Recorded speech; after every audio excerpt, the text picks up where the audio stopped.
Police ಠಾಣೆಗೆ ದಿಢೀರ್ ಭೇಟಿ ನೀಡಿದ ಹೋಮ್ ಮಿನಿಸ್ಟರ್.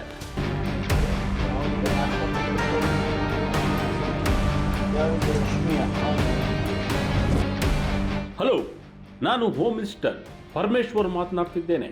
ನೀವು ನಿನ್ನೆ ಪೊಲೀಸ್ ಠಾಣೆಗೆ ಬಂದಿದ್ರ? ಏನ್ ನಿಮ್ಮ ಸಮಸ್ಯೆ? ನಿಮ್ಮ ಜೊತೆ ಯಾರು ಬಂದಿದ್ರು ಪೊಲೀಸ್? ಹೀಗೆಲ್ಲ ಪ್ರಶ್ನೆ ಮಾಡಿದ್ದು ಬೇರೆ ಯಾರೂ ಅಲ್ಲ, ರಾಜ್ಯದ ಗೃಹ ಸಚಿವರಾದ ಜಿ ಪರಮೇಶ್ವರ್ ಅವರು. ಉಡುಪಿ ಜಿಲ್ಲೆಯ ಕೋಟಾ ಪೊಲೀಸ್ ಠಾಣೆಗೆ ದಿಢೀರ್ ಎಂಟ್ರಿ ನೀಡಿ ಪೊಲೀಸ್ ಸಿಬ್ಬಂದಿಗೆ ಶಾಕ್ ಕೊಟ್ಟಿದ್ದಾರೆ. ಇದೇನಿದು? ಏನ್ ಮೇಂಟೈನ್ ಮಾಡ್ತೀರಾ? ಗೃಹ ಸಚಿವರ ಪ್ರಶ್ನೆಗೆ ಪೊಲೀಸರು ಕಕ್ಕಾ ಬಿಕ್ಕಿ. ನನಗೆ ಬ್ರಹ್ಮಾವರ ಪೊಲೀಸ್ ಸ್ಟೇಷನ್ ಡೀಟೇಲ್ಸ್ ಬೇಕು, ಕಂಪ್ಯೂಟರ್ನಲ್ಲಿ ಓಪನ್ ಮಾಡಿ. ಏನಿದೆ ಡಾಟಾ? ಅವರ ಪಾಸ್ವರ್ಡ್ ಇದ್ದರೆ ನಾವು ಓಪನ್ ಮಾಡ್ತೇವೆ ಎಂದ ಪೊಲೀಸ್ ಸಿಬ್ಬಂದಿ. ಮತ್ತೆ ಮಾತು ಮುಂದುವರಿಸಿದ ಗೃಹ ಸಚಿವರು, ನಿಮ್ಮ ಹತ್ರ ಒಂದು ಹಳ್ಳಿಯ ಸಂಪೂರ್ಣ ಡಾಟಾ ಇದೆಯಾ? ಅವರನ್ನ ಮ್ಯಾಪಿಂಗ್ ಮಾಡೋಕ್ಕಾಗುತ್ತಾ?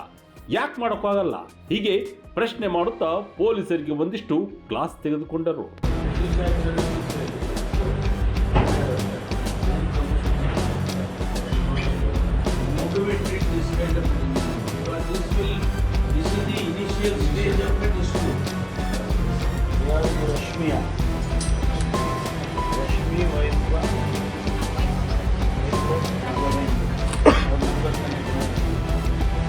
ಅವರ ನಮಸ್ಕಾರಮ್ಮ, ನಾನು ಡಾಕ್ಟರ್ ಪರಮೇಶ್ವರ್ ಅಂತೇಳಿ ಹೋಮ್ ಮಿನಿಸ್ಟರ್ ಮಾತಾಡ್ತಾ ಇದ್ದೀನಿ.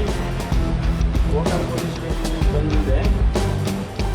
ನೀವು ನಿನ್ನೆ ದಿವಸ ಪೊಲೀಸ್ ಸ್ಟೇಷನ್ಗೆ ಬಂದಿದ್ರಾ? ಏನು ವಿಷಯ? ಉಡುಪಿ ಜಿಲ್ಲಾ ಪ್ರವಾಸದ ವೇಳೆ ಕೋಟಾ ಪೊಲೀಸ್ ಠಾಣೆಗೆ ದಿಢೀರ್ ಭೇಟಿ ನೀಡಿ ಖುದ್ದು ದಾಖಲಾತಿ ಪುಸ್ತಕವನ್ನ ಚೆಕ್ ಮಾಡಿ ಪರಿಶೀಲನೆ ನಡೆಸಿದರು. ದೂರುದಾರರಾದ ಕೃಷ್ಣಮೂರ್ತಿ ಹಾಗೂ ರಶ್ಮಿ ಎಂಬುವರಿಗೆ ಕಾಲ್ ಮಾಡಿ ದೂರು ನೀಡಿದ ಬಗ್ಗೆ ಮಾಹಿತಿ ಪಡೆದುಕೊಂಡರು. ಆಟೋ ಸ್ಟ್ಯಾಂಡ್ ಬಳಿ ನಡೆದ ಘಟನೆ ಬಗ್ಗೆ ಕೃಷ್ಣಮೂರ್ತಿ ಸಮಸ್ಯೆ ಹೇಳಿಕೊಂಡರು. ತಕ್ಷಣ ಸಮಸ್ಯೆಗೆ ಪರಿಹರಿಸುವಂತೆ ಅಧಿಕಾರಿಗಳಿಗೆ ಸೂಚಿಸಿದರು.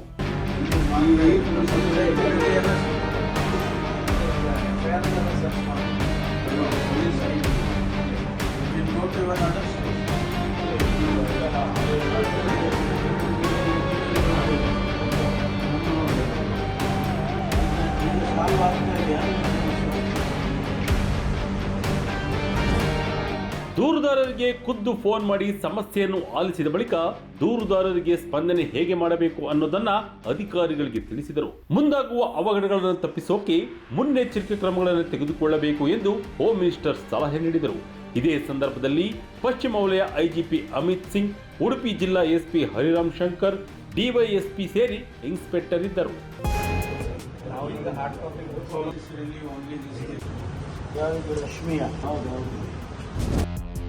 ಒಟ್ಟಿನಲ್ಲಿ ರಾಜ್ಯದಲ್ಲಿ ನಡೆದ ಇತ್ತೀಚಿನ ಘಟನೆಗಳ ಬಳಿಕ ರಾಜ್ಯ ಸಚಿವರು ಫುಲ್ ಅಲರ್ಟ್ ಆಗಿದ್ದಾರೆ.